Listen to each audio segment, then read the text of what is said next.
Hello, welcome to another video on the Baggies Bulletin. Before I do anything, I'd like to ask everyone to like and subscribe.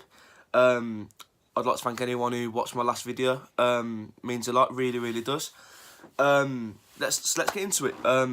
Tomorrow, West Brom play against Ipswich. West Brom currently sit in 4th position, and we are 7 points adrift of 2nd. Whereas Ipswich sit in 24th position, and we are 12 points adrift of 21st place, so they are currently in relegation battles, whereas we are in a promotion hunt. Well, lots think so anyway. I feel like a win for either team tomorrow would be absolutely massive.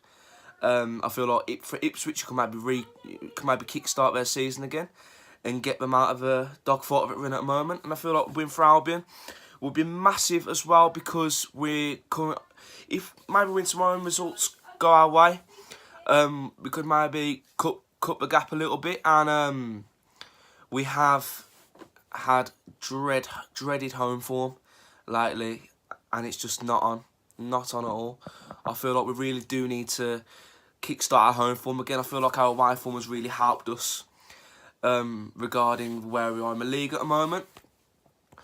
Our home form's just not up to it. I feel like tomorrow Darren Moore needs to go out with the intention of putting a few goals past Ipswich. I don't think he can sit back and maybe pray on a 1-0 or 2-0. I feel like tomorrow we need to be going out to win 4 or 5-0. No disrespect to Ipswich at all. I feel like Paul Lambert's gone in and done a decent job so far. He's maybe stabilised them a little bit. But I feel like tomorrow it's just a must-win by a convincing amount of goals. If we win 1-0 and just scrap the game, I won't be happy at all, because we do recent weeks we took a 4-0 thump into Leeds. We lost 1-0 at home Sheffield United, and we definitely do need a convincing win. Not only to help us in the league, but I feel like it could maybe help the players and motivate them to go on and do a job on other teams as well. Our last 11 games are massive. I feel like there's a couple of games in there where we could maybe slip up, but I'd say 9 out of those 11 games we should be winning. The other two I'd say we could maybe slip up is maybe Birmingham City at home and Bristol City away. I'd maybe take points in those games, but I feel like 9 out of our last 11 we do definitely need to be winning if we stand any chance of getting promoted and other teams slipping up above us. Ipswich have got a decent side now. In January they did strengthen. They signed Alan Judge from Brentford. They signed Colin Quanah from Huddersfield. They signed a left back called, is it Callum Alder from Leicester City. They signed a few good players. Signed James Collins on a free transfer as well, good defender. He was going to sign for Aston Villa, but I'm kind of glad he didn't. But yeah, it will be a test tomorrow, but I feel like Albion have got to go into the game all guns players and try and put a few past Ipswich. I feel like Ipswich will set up for a draw. I feel like we will set up and put everyone behind the ball.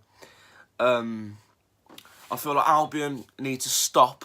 This is a must. Need to stop playing Dwight Gale on my wing. That is a must.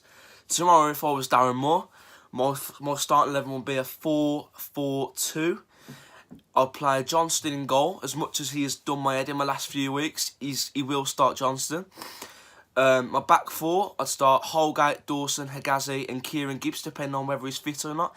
If Kieran Gibbs isn't fit, I would start Connor Townsend over Tosin Adarabioyo, purely because he's a natural left back, and if you watch my previous video, he did grind my gears a little bit. Let's just say that.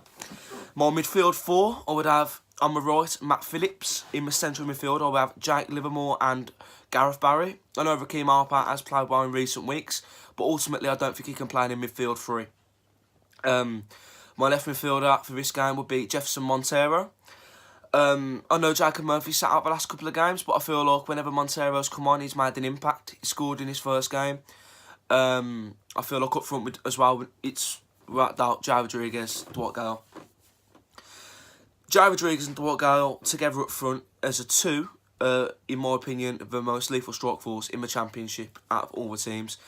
Because if you look at the other teams that play, you got Norwich only playing one striker, which is Timu Pukki. I think he's without doubt one of the best strikers in the league. You got Sheffield United, but play Billy Sharp's one of the best strikers in the league, but his partner isn't is Gary Medina, and I feel like Jared Rodriguez and Dwight Gale between them, they've scored about 35 goals this season, for around 30 goals. He definitely needs to stop them two up front together, without doubt. I feel like even when we play 4 at the back and play 2 up front, those 2 players' goals did help us out in a lot of games, and I feel like it did carry us a bit. I know we did have Barnes then, but still, I don't think that jeopardises you playing 2 up front. We definitely need to play 2 strikers tomorrow. I feel like Ipswich will line up with a strong team as well tomorrow, but I feel like we'll both change the formation and alter it so they can maybe get a point in this game. As much as Ipswich need all 3 at the moment, I think we would take a point tomorrow. Ultimately, as an Albion fan, tomorrow I will not take anything less than 3 points. If we come out of that game with a draw or a loss, that's the end of our promotion hunt then, massively. We need to be looking at our last 11 games now and thinking about winning every single one. I feel like against Leeds we just weren't up for it at all. We just didn't look we're motivated to win that game. I could tell after the first 5 seconds we weren't going to get anything from that game. Sheffield United at home, that is probably one of our worst performances of the season. Those two games then. If those players can't be motivated for them 2 games, then match us not on. But I suppose we just leave that behind us and move on. For this Ipswich game, we need to motivate our players to go out and get the 3 points, and convincingly. If we don't go out and get the 3 points convincingly, then I don't know what to say, because the players who are playing on the pitch are very reliable to get the 3 points, and they must do that tomorrow. Ipswich, it's a long way to come from as well. I think it's about 4 hours. I did get to Norwich away this season when we won 4-3, but Ipswich is a long way, and I do feel like we will bring quite a few fans tomorrow. As much as they're in a bit of a dogfight at the moment, I feel like they do need to get behind their players to maybe help them get out of this scrap. But yeah, that's that really. I feel like Albion do need a 3 points tomorrow, massively. No 3 points, then it's just no promotion pretty much. Our only hope then's the playoffs, and God help me, because it's inevitable that Leeds, Norwich or Sheffield United will be in the playoff places.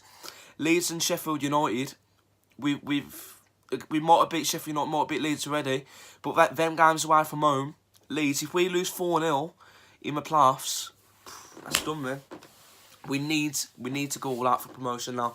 He needs to play his strongest 11. He needs to play the right 11. He needs to play the right formation. He needs to go out the right tactics in his last 11 games. It's make up right now. I feel like this game is massive as well. Our last 3 games have been massive. I feel like if we'd have won our previous 2 games, then this game wouldn't be as big. But ultimately now, our last 11 games are cup finals for the rest of the season. Our last 11 games are cup finals. We need to go out and win our last 11 games. If we do that, then all our mans will say we couldn't do anything more. But yeah, up the baggies, and hopefully we get the 3 points tomorrow.